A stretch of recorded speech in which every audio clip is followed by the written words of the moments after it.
Today we're here on this windy day testing out the Red Komodo with the Canon 100-400. Now this isn't a typical lens I would test with the Komodo. They work better on Canon RF cameras that are made by Canon, not necessarily these Red cameras that have no corrections because we're filming in RAW. For the price, you really can't beat this 100-400, and it's got image stabilization built in. What I'm gonna do is take a look with the Red Komodo on the tripod and handheld and test it filming some surfing and some kiteboarding in some situations where the image stabilization would definitely help if it works great. So let's test this thing out, shall we?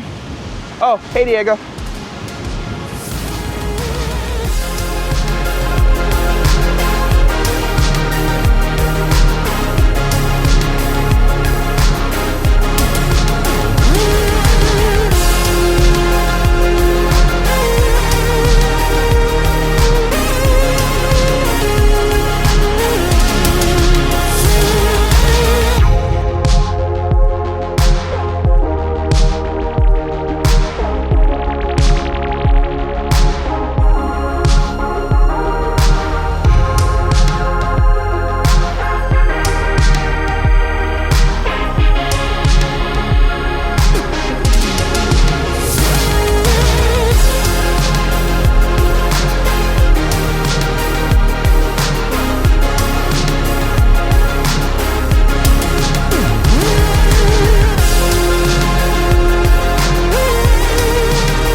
As far as first impressions go, the 100-400 from Canon has seemed to be a pretty decent budget option for the Red Komodo.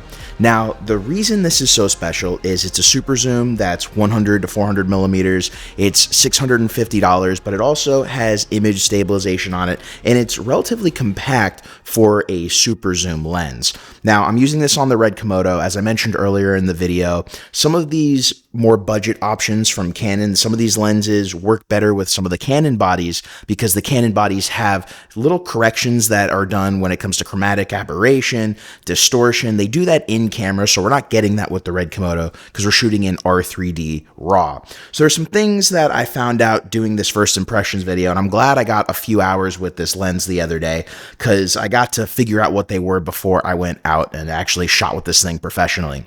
So first, let's talk about the image stabilization in this lens. Now, as I noted, it has image stabilization, and a lot of the times I was filming at 400 millimeters. Remember, the Red Komodo is not a full frame camera, so the equivalent focal length when you're shooting at 400 millimeters on the Red Komodo is over 500 millimeters, and you can tell on the shots the image stabilization is absolutely doing something, because if there was no image stabilization, these shots all the way zoomed in would be really shaky. So I'm really stoked that this thing works pretty decent because the Komodo has no internal image stabilization whatsoever, so that's a big deal. The next is going to be autofocus. Now, going into using this lens, I didn't know how the autofocus was going to work because the Red Komodo, its autofocus is okay. It's not anywhere near Canon's level of actual autofocus capabilities. So off the bat, I used this lens with the Komodo with the autofocus turned on, and it worked pretty decent.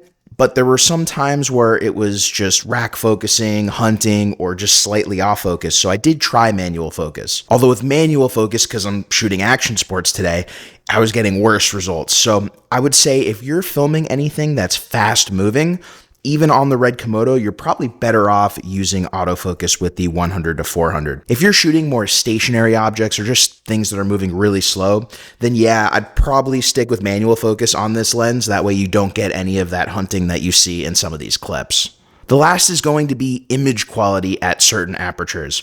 Now, the first few shots in the video, I shot wide open at f5.6, and I didn't really think about closing down. 30 minutes into filming, I started thinking, some lenses aren't the best wide open. They don't perform the best. And I've been filming with this thing wide open. I should probably step down. And so I stepped down to f8. I'm glad that I did because there was a little bit of ghosting and hazing wide open that I didn't really notice on my monitor. But then looking at it in DaVinci, it was much sharper at f8. So I'm going to be doing some tests for the full review of the 100-400.